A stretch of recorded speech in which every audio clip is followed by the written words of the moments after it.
Hey du da! Hey du da! Sitz! Das Wochenende wieder ausklingen lassen. Am Montag geht es wieder los mit der Arbeit. Und endlich dieses Buch mal angefangen zum Lesen. Endlich Freiheit muss es wehtun. Das komplette Leben von Hans Zollner. Ich bin von Hans Zollner ja schon ein Fan, seit es ihn gibt. Und ein sehr gutes Buch. Und ich bin nicht der Lesetyp, aber solche Bücher von diesem Liedermacher Hans Zollner, top geschildert und absolute Kaufempfehlung. Ja, 55er Jahrgang ist der Hans Zollner, wer es wissen will. 24. Dezember geboren, Bad Reichenhall. Abgeschlossene Lehren als Koch und Automechaniker. Und seit 1979 stand der Hans Zollner das erste Mal auf der Bühne und seitdem als Songwriter und Musiker unterwegs. Er hat 6 Kinder. Ja, aber das werden wir uns einmal reinziehen. Also, Hans Zollner, Freiheit muss wehtun. Absolute Kaufempfehlung, wenn es interessiert. Bestimmt bei Amazon. Das werde ich mir jetzt irgendwann einmal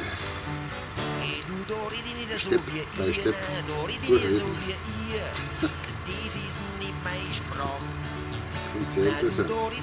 Hans Zollner. Da gibt es dann mehr Fans. Hey du, da hört er doch gar nicht zu, nein, da hört er doch gar nicht zu, sonst krieg ich Angst vor euch. Da hört er doch gar nicht zu, da hört er doch gar nicht zu, sonst krieg ich Angst. Hey du, da reg ich mich doch, nein du, da reg ich mich doch gar nicht, hey Mann, da reg ich mich doch gar nicht auf, nein, da reg ich mich doch gar nicht auf, da hab ich gar keine Zeit dazu. Hey du, da reg ich mich doch gar nicht auf, nein du, da reg ich mich doch gar nicht auf, da hab ich gar keine Zeit. Ja, wirklich ein sehr gutes Buch.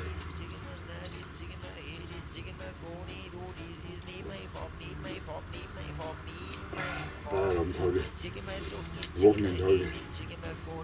Da ist kein Rot dabei, Gelb dabei, Grün dabei. Hey Mann, das zieh ich mir durch, das zieh ich mir ein, das zieh ich mir gar nicht an.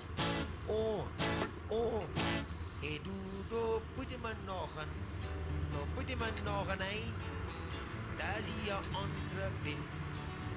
Ja du, da bitte mir nachher, ein, und ich nicht zu ein.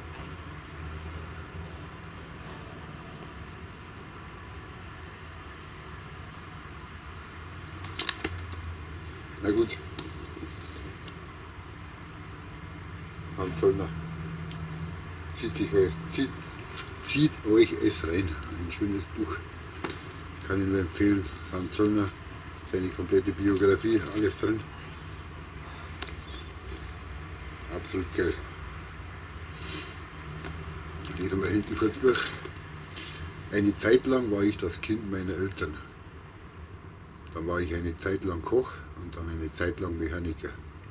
Erst bin ich eine Zeit lang Liedermacher oder was weiß ich was und dann bin ich eine Zeit lang tot. Ja, der Liedermacher und bayerische Rebell erzählte seine Geschichte vom Arbeiterkind zum Staatsfeind.